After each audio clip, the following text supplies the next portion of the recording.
Dialectical behavior therapy was created in the 1980s by Marsha Linehan in Seattle, Washington. Today, DBT is taught all over the world. We're two therapists who believe everyone can benefit from DBT skills. I'm Kate. I'm Michelle. And this is DBT and Me. There we go. We're recording. Everything out at the end anyway. Right? Totally.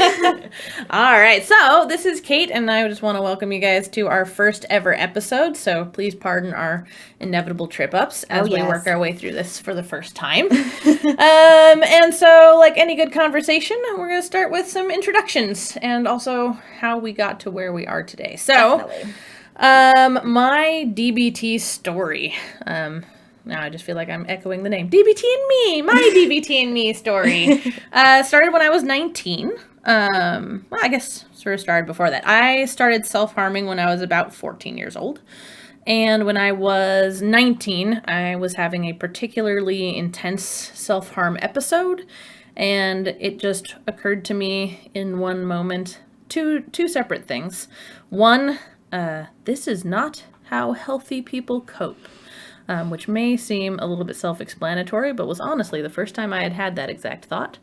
And two, that I was going to end up killing myself on accident if I kept going that way. So that was when I was 19 years old, and that started me out on searching for some help, searching for something that could help me with these impulses and help me with the self-harm, which led me to the DBT Center of Seattle at the time. I don't know what it's called anymore.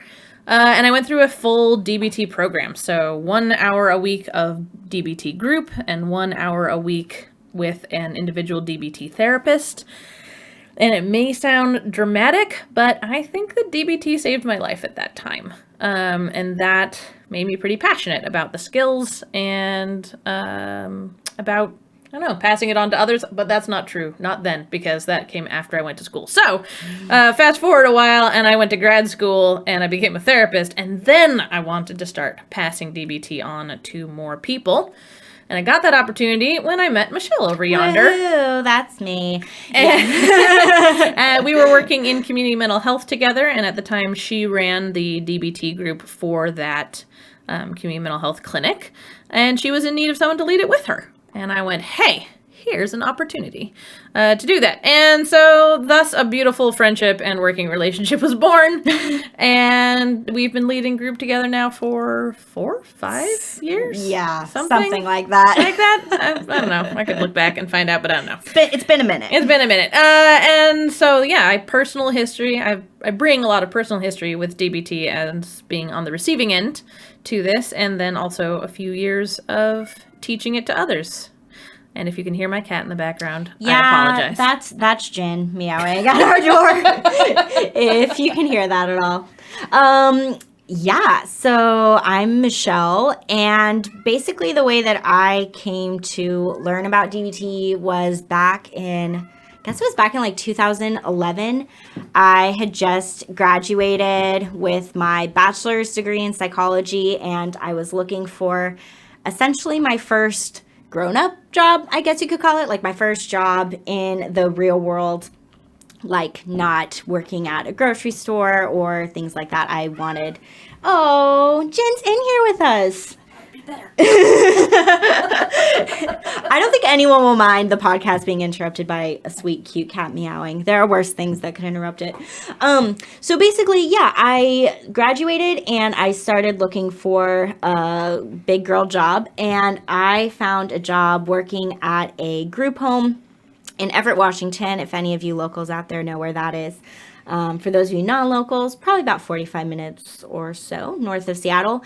And I started working at this group home, and basically this group home was for teenage girls. We had room for 6 girls at a time, and these girls were struggling with all sorts of issues that, to be honest, like I was not prepared for what I would be dealing with at the time. I was I think like 22. Like I was a baby, just starting to work with some pretty serious stuff. Like there were girls who were self-harming regularly. There were girls who would run away and have sex for money. There were girls who were, using drugs. Some of the girls had the label called SAY, which stands for sexually aggressive youth. So they would like be sexually inappropriate with other kids. So I was just dealing with a whole bunch of like really big major issues. Most of the girls came to the home because they'd been in a number of foster homes and they'd been kicked out repeatedly, so they had nowhere else to go.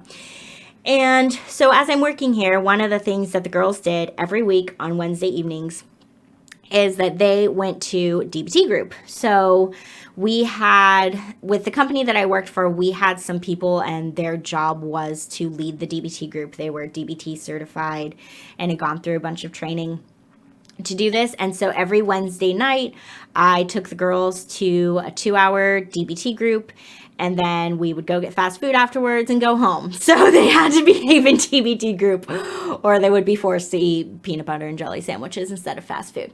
But going to DBT group actually became the part of my week that I looked forward to the most, because I had to be in the group with the girls. So I was doing the activities with them. I was helping them learn the skills. And I found what I was learning in DBT to just be really interesting stuff that I hadn't learned up until that point when I'd been in school. So I worked at this group home for about a little over a year. So taking these girls to DBT group every week. And then the other thing, which Kate and I will touch on a little bit, when you are a participant in a DBT group, there is homework. So I helped the girls with their DBT homework every single day. And I got to know the skills pretty well just by kind of learning it by working with them. So then, as Kate kind of talked about, fast forward a couple years, we're both working in a community mental health clinic. And basically, I started there as an intern. And as an intern, they were looking to get their DBT program back up and running again. I don't think they've been leading DBT groups for like 2 years at that point or something. Yeah. And so they wanted to get it going again. And I was like, well, I know DBT skills and I would be interested in leading the group. So even though I was an intern, I started doing it with one of the other clinicians there. And I did the group with 2 other people before fate collided and Kate and I started doing it together.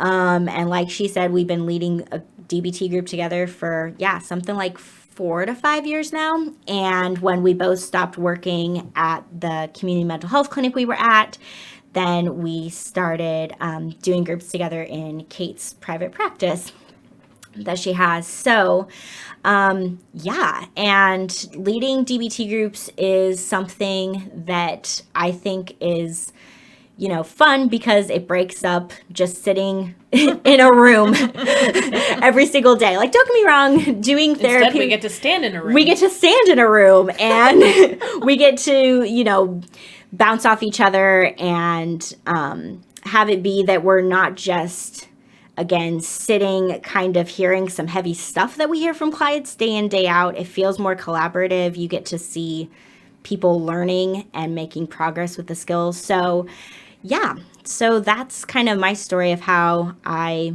came to DBT. And now that you know a little bit about us, we're going to actually get into like what DBT is, because there may be some of you at this point that's like, okay, that's cool. Like, but it's nice to know more about you. Yeah. But what is DBT? What are we actually talking about here? We're going to get into that a little bit more. So, DBT, at its very basis, stands for Dialectical Behavior Therapy. We'll go a little bit into that tricky first word here in a few minutes. It was created originally by a psychologist named Marsha Linehan, actually hearkening here from Seattle herself, working at the University of Washington. It was created to help people with borderline personality disorder, which at the time was an especially big deal because a lot of people considered borderline personality disorder to not only be one of the hardest, mental illness to treat, but also some people thought it was untreatable entirely. So the fact that this woman came out with this amazing program designed to and showing that it did, in fact, have remarkable impact on those with borderline personality disorder was a pretty big deal. Later, much later, actually, it came out that Marshall Linehan herself has borderline personality disorder, which was a big revelation in the community at the time. DBT is traditionally broken into 4 modules. Those are mindfulness. Where did my brain just go? Interpersonal effectiveness, distress tolerance, and emotion regulation. There, yeah. You got it. Mindfulness is, I would say, the basis of almost all of the rest of the work. If you don't have mindfulness down, it's hard to base the rest of the skills without it. Interpersonal effectiveness is exactly what it sounds like. It is a module that helps you get what you want when you're asking for things from people. It helps you set boundaries and say no, and it helps you create new relationships and nurture the ones that you already have. So it basically just helps you in all the ways that you can relate with other people. The emotion regulation group and distress tolerance have a lot of overlap, but the way I distinguish it is distress tolerance is for when the world is the problem, things that are beyond your control, things that we can't help. So issues like grief or just what's going on in the economy or things that are maybe happening in your family that you can't influence, but that influence you, that impact your life and help you learn the skills to tolerate those sources of distress. And emotion regulation is kind of for when your own emotions are the problem. When maybe more ordinary or everyday kind of problems impact you in a really large way and you're struggling with things like impulsivity, maybe self-harm, depression, reckless acts, things like that, and you need to help be able to soothe and regulate your own emotions. Any thoughts to add to that, Michelle? Yeah, I mean, I think you explained the different sections really well. And in most DBT groups, because DBT is at this point where it can be taught all over the world. So if you do a Google search in your area for a DBT group, hopefully you can find one. And each DBT group is a little bit different, but like with the 4 modules that Kate's talking about, typically each module or each section is broken up into somewhere between like a 6 to 12 week group. So when you're doing like a full DBT program where you're doing all of those modules, you're going to be going to DBT for 6 months to 12 months. Yeah, 6 to 12 months, I would say, is pretty standard. Yeah, exactly. It's a big commitment. But yeah, so each of the skills are broken up. So some people choose to take all of the DBT modules. Some people pick and choose. And like, some programs don't let you. Yeah, some programs don't let you. And sign up for all or nothing. Right. And like with Kate and I, like the way that we do our group, which again will have some similarities, but also might be slightly different from DBT groups you might find in your area if you decide to look into it, is we incorporate the mindfulness module into the other 3. So we only do 3 sections of DBT, but we sprinkle mindfulness throughout because we think it's important that people learn that at the beginning of each group rather than having it be this separate thing on its own. So I've run into a lot of other DBT groups that do it that way. But yeah, so you're looking at going to an hour and a half to a 2-week long group. I mean, Kate mentioned like her group. 2 hour?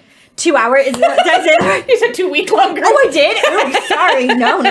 You're not going to be trapped in it to win it for 2 weeks straight. Just learning DBT night and day. No. Gosh, I'm glad you caught that. Okay, 2 hours. Or I think, Kate, you said like when you did it when you were younger, it was like 1 It was 1 hour of group a week and 1 hour with an individual therapist. Yeah. That was the program I was in. Yeah, and different groups are different. So some groups will require you to have an individual DBT therapist in addition to doing a group. Like some programs are more intense, some programs are less intense.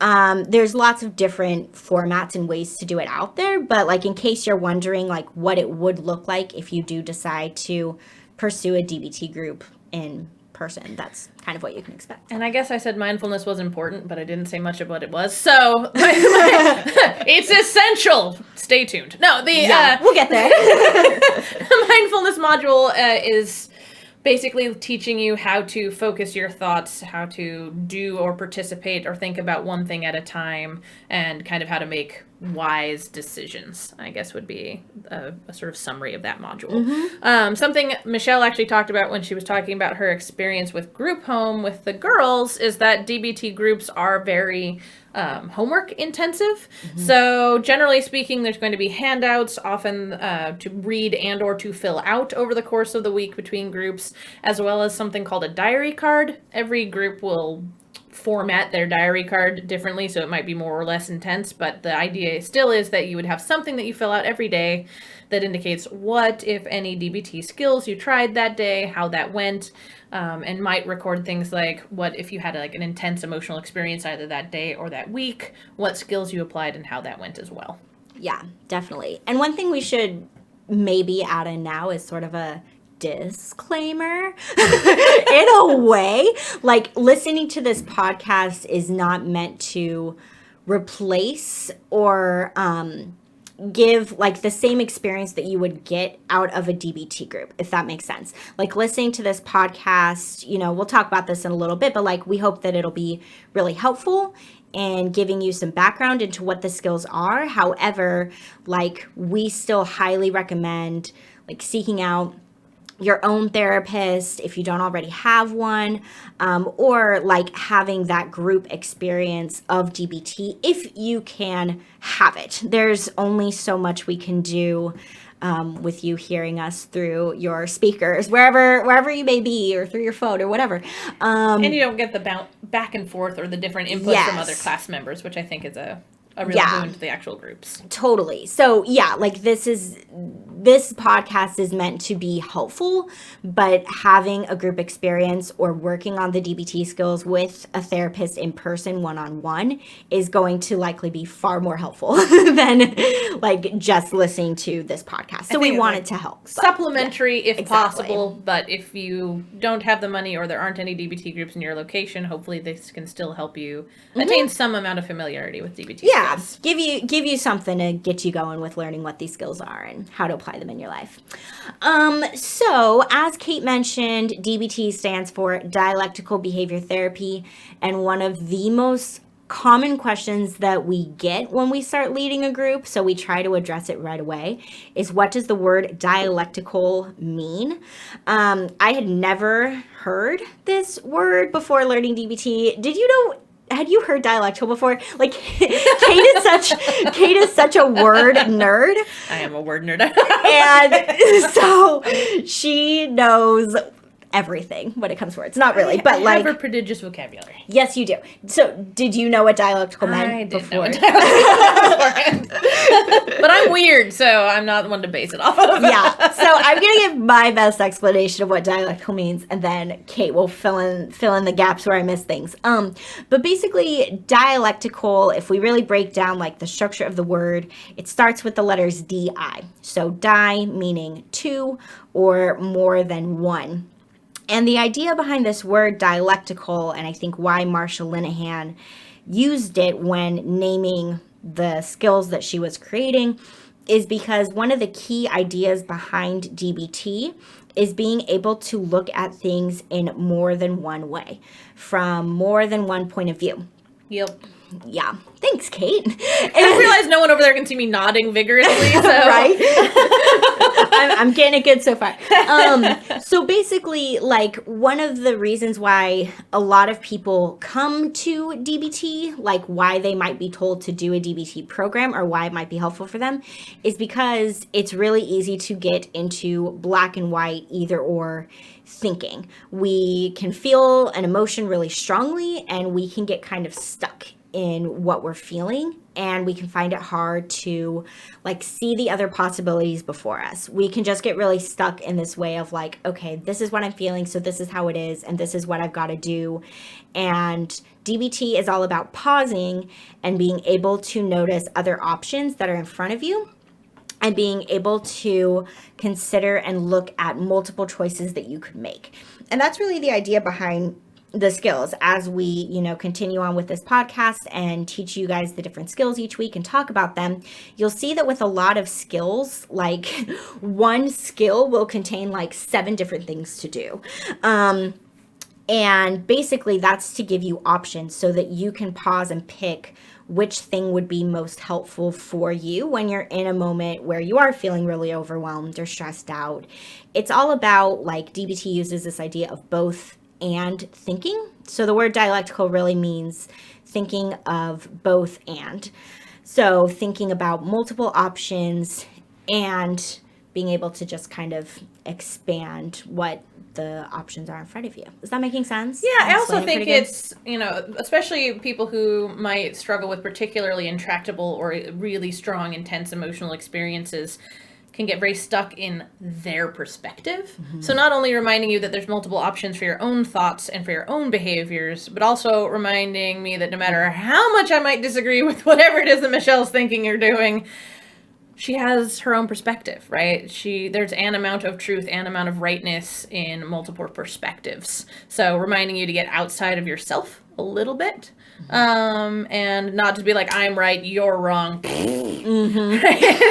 And you guys couldn't see that, but Kate spit her tongue out and double flipped double middle fingers there, which is a thing she does commonly in real life. It's true, which is funny. So I guess it's both internal and external. I love what Michelle said about both and. I think that's the simplest, most concise way to think of dialectics. A lot of us go through the world with either or, and dialectics are here to remind us that both and is way more commonly accurate.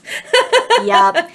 As you were talking, one of the examples that came to me, this is an example I commonly talk about when we're discussing this word dialectical, or like Kate said, this idea of dialectics, is like the term bittersweet. Bittersweet is a dialectical term because something is bitter and it is sweet. It's not one or the other, it's both at the same time. So like there can be tons of examples of this in our lives where one thing has kind of two different sides to it. Like you hear that expression of like two sides of the same coin.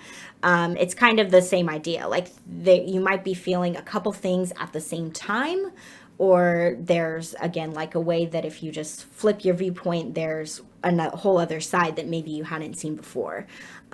So yeah, that's kind of the idea behind it. I think that makes sense to me. Cool. Hopefully it makes sense to you all too. Google it if you want to know more. Look up dialectical or dialectics. Yeah. Because that's kind of a noun, like dialectical is an adjective, but the noun behind it is dialectics. So this idea of, again, like two things being true and existing at the same time. So I think the next thing we were going to go into is, why are we doing this? Why are we podcasting right now? Because we want to be cool kids, make a podcast like everybody else. No. That is a big piece. I know, right? If it were 10 years ago, we never would have been thinking about this. But one of the things I often say when we're introducing our group is that I think that DBT ought to just be taught in middle school. Let's all admit it, everyone in middle school is a little bit crazy because hormones. But it's just, we want to increase the accessibility. We want people who, like we were mentioning earlier, maybe don't have the money to go to a DBT group, maybe live in an area where the nearest one is too far away to reasonably attend. We want people to be able to consume more DBT skills and learn more about it when maybe it wouldn't be accessible to them otherwise. Also, I don't know about you, but you go through a group, and wouldn't it be nice if you had something to, keep you thinking about the thing? Yeah. I know that I took 2 years of Spanish in high school, and I can, ask where the bathroom is and order a quesadilla, and that's about it. So, right. So if you've already taken a DBT group, this can be seen as kind of a supplement or a refresher, right? A way to keep in touch with the skills so that you don't just, lose them into the back of your mind and forget they ever happened. Sorry. No. What? One of us will talk. Michelle did that thing where she looked like she was about to talk, but I misinterpreted. I was wrong. So, let's see. Accessibility, also refreshers for people who have already done groups. I know a lot of people go out there and buy themselves like a workbook, which can be great, but can also be overwhelming and confusing by itself. So another thing we kind of envisioned this as being was a way to, help if, you have the workbook in front of you. Maybe you can listen to the particular episode of our podcast that pertains to the skill that you're trying to work on in your book, and we can help supplement it that way. But yeah, I mean, I think Kate hit on a lot of the main points. Something that we do say a lot of times in groups when we're leading them is honestly, it takes going through group probably like at least twice before people really feel in a position of actually starting to learn the skills. When you're in a DBT group, you're learning a new skill every week, and it can move at a really quick pace. And so when people go through DBT group the first time around, they're just trying to like take in all the information. It's hard to internalize it. Yeah, it's hard to internalize it. It's hard to like go out and start doing it in the world, which is of course the whole point of it, is to like learn these skills and then use them in your real life. But that's a hard thing to do. Like, it takes learning about the skills a couple different times before it can really sink in. And the cool thing with a podcast, you can listen to these episodes on repeat until you're sick of us many times as you want to. You could go through it at your own pace. Even though we're going to be releasing episodes every week, you can, listen to one episode, and then it might be like 3 or 4 weeks before you feel ready to like take on learning a new skill. So it really allows you to do it at your own pace. And yeah, like Kate said, if you've done DBT before, hopefully this is a great refresher for you. If you've never done DBT before, this is a good introduction to what it is. So yeah, I think that about covers why we're here and why we're doing this. So now, what are we doing? Yeah, what are we doing? So what can you expect from this podcast? So like I said, we're going to be basically releasing episodes every week, and each episode is going to focus on a different DBT skill, of which there are many. Like we said. Get ready for the acronyms. Right? Oh my gosh. DBT has so many acronyms. You'll see once we get to those episodes. Like, again, there's like a lot of information to take in. So every week we're going to be talking about a new skill within the DBT curriculum. I think I mapped it out at some point. There's gonna be like at least like 30 episodes, 30 different skills to learn. There's a lot of material to go through. There might even be some that take more than one episode. Yeah, because like I was kind of saying, and like Kate said with the acronyms, there are some skills that have like 7 skills within a skill, or like the one belongs in air quotes, right? Or like 4 skills within a skill. So it can be kind of complicated, and we want to make sure that, again, we're going over each different component in a very detailed way so that you guys are understanding what we're talking about. So each week we're going to be going over what a new skill is. But the other thing that we want to incorporate in this podcast is we want us to be an outlet for you guys. So if you don't have a therapist that you're seeing currently, or if you did DBT ages ago, but you're like, I've never really understood what this skill is. Like, I still don't understand really what wise mind is, or I still don't really understand what radical acceptance is, to give out some examples of what's to come. To email us your questions, like to send us emails and talk to us about where you've run into struggles with using some of the skills. Is one thing that you can do. Or if you are just struggling with something in your life, send us an email with what you're struggling with. And I mean, this could be anything. This could be, my dog passed away and I'm really struggling with getting back into normal life. My friend isn't talking to me. I flunked a test. I don't know. I just got a new job. Yeah, it could be great things, but like also things that are like, so depressing, Michelle. I know. I'm like going down this deep dark, all the terrible things that could happen in your life. But yeah, things that are like going on for you, but you're feeling maybe overwhelmed by the transition that's causing in your life, or just feeling like you're running into a dead end. Like, I feel like I've tried a bunch of things and they're not helping. What can I do?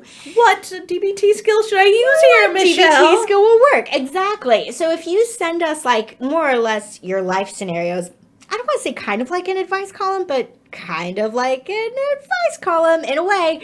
Like, send us something that you're struggling with in your life, And basically, we will incorporate that into an episode where we're talking about a skill that could be helpful. So we're going to figure it out as the podcast unfolds. If we get a bunch of emails, I imagine we could do some episodes that were just responding to things. Letters kind of a thing. Yeah, just emails, letters. So old school. But yeah, like just answering your guys' questions or just, again, like giving you guys some feedback on what DBT skills we think could be helpful with what you're struggling with in particular.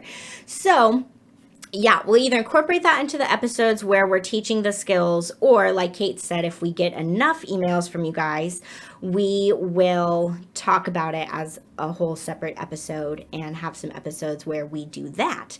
But yeah, pretty much each week we're going to be talking about a particular DBT skill. I don't know. I'm throwing this out there right now, and Kate, you can tell me what you think.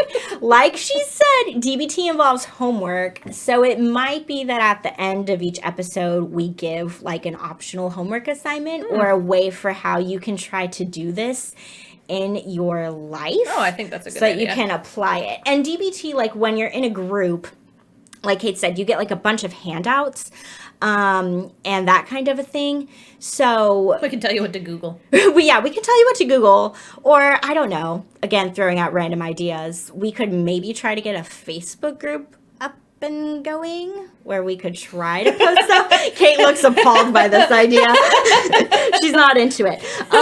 Yeah, but we could tell you what to Google. But maybe Michelle's into it. Yeah, pass it off on me. I can manage that. And figuring out some way to, again, like give you guys some direction of like, okay, now here's what the skill is. We'll talk about it, but then do this with it going forth in your life. The other thing that we didn't mention, but we had mentioned before, is closing moments. Oh, yes. Please talk about closing moments, Kate. Please do it. So traditionally when Michelle and I lead our DBT groups together, at the end of every group, I lead what we call closing moments, which is really just generally somewhere between 5 and at the longest 15-minute. I think Michelle's looking at our battery life on our recorder. We don't want it to die. Anyway, a 5 to 15-minute mindfulness exercise, just to help wrap it up. Sometimes the stuff discussed in DBT groups can be a little bit riling up or triggering for folks. So just something to help you center yourself and a way to practice mindfulness, which the more we talk, the more you'll find out I'm also a mindfulness nerd and super into it. So I could do a super short one. We didn't plan on it, but I love that. No, I want to say something before we do it. Email address and all that. Yeah, all that logistical stuff. Like, okay, so I'm going to sing Kate's praises here. Not literally sing, but I'm going to. I was so ready for it. I was so ready for you to burst into song, Michelle. Nope, not literally. Kate's the singer between the two of us. But Kate's closing moments are, she makes them up off the top of her head 99% of the time. Whenever she's done this in groups, so many people have said, which is, I'm so glad you reminded me because I completely forgot. So many people have said, I wish you recorded these. Like, I wish that I could just play these at any time that I want. And for all of you who have been in groups with us before, who hopefully we can figure out some way to tell you about this podcast, this is the answer to what you wanted. Kate is going to do closing moments and have them recorded so that, again, you can go back and listen to them whenever you want. So yeah, it's a really cool thing, and Kate's way better at it than she gives herself credit for. So that's all I wanted to say. I just wanted to compliment you. But yeah, so before we do the closing moment, because once the closing moment is done, this is the way we do it in our DBT groups. We just have everybody basically grab their stuff and leave the room. And we ask them to kind of do so quietly to like keep the mood. So pretty much once the closing moment is done, we'll just basically say bye, see you guys next week, but that's going to be the end of the podcast. So before we get there, our email address. So like I said, if you have questions about skills that you've learned, but you're running into roadblocks with using them, or if you're struggling with something in your life and you want our 2 cents on what DBT skill we think could be helpful for you, our email address is dbtandmepodcast@gmail.com. I feel like I want to do like the D as in dog, B as in boy. Yeah, T as in Thomas. T as in Thomas, right? DBT and me podcast @gmail. All spelled out. all spelled out. All one word. No weird punctuation or underscores or anything. Periods. Yeah. DBT and me podcast @gmail.com. Okay. All right. Do your closing moment, Kate. I will do my closing moment with the, I suppose, obvious disclaimer of if you're listening to us on headphones or something while you're driving, no closing your eyes. We do not want to be held responsible for any car accidents. Right. So if you are, using machinery or driving a car. Or cooking. Yeah, right. Don't do the silly thing. Okay. So, if you are in a safe place, I would invite you to start by gently closing your eyes. If, on the other hand, closing your eyes makes you feel anxious, just settle your gaze on somewhere a few feet away from yourself and let your gaze soften. Try not to be focused on any one particular point. Once you've gotten comfortable and your eyes are closed or your gaze is softened, just start by noticing your breath. You don't have to breathe any more deeply or any more slowly than you are naturally. This is just about paying attention, just about focusing your mind. So notice, where do you feel your breath the most? Maybe you feel it in your nose, the back of your throat. Maybe you notice the rise and fall of your shoulders, or the expansion and contraction of your chest. There are no right or wrong answers here. The breath just invites you into your body, and invites you into the moment, and it invites you to let go a little bit of whatever was going on before this moment. Your mind may wander, and that's okay. It's what minds are wont to do. Whenever you notice it wandering, just gently, maybe even playfully, bring it back to your breath, like you might with a kitten that was wandering off. Every time it wanders off, you just bring it back to the breath. Notice it in your body, and notice how the rest of your body relaxes as you bring your focus there. The beautiful thing about your breath is that it is always with you. No matter what else is going on in the world, or in your mind, or in your body, your breath is here to center you, here to focus you, here to invite you out of the chaos and into some calm. So allow yourself into that calm place for a moment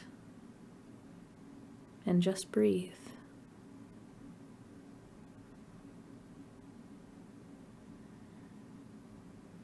Whenever you feel ready, you can start to come out of your breath and back into the rest of your body.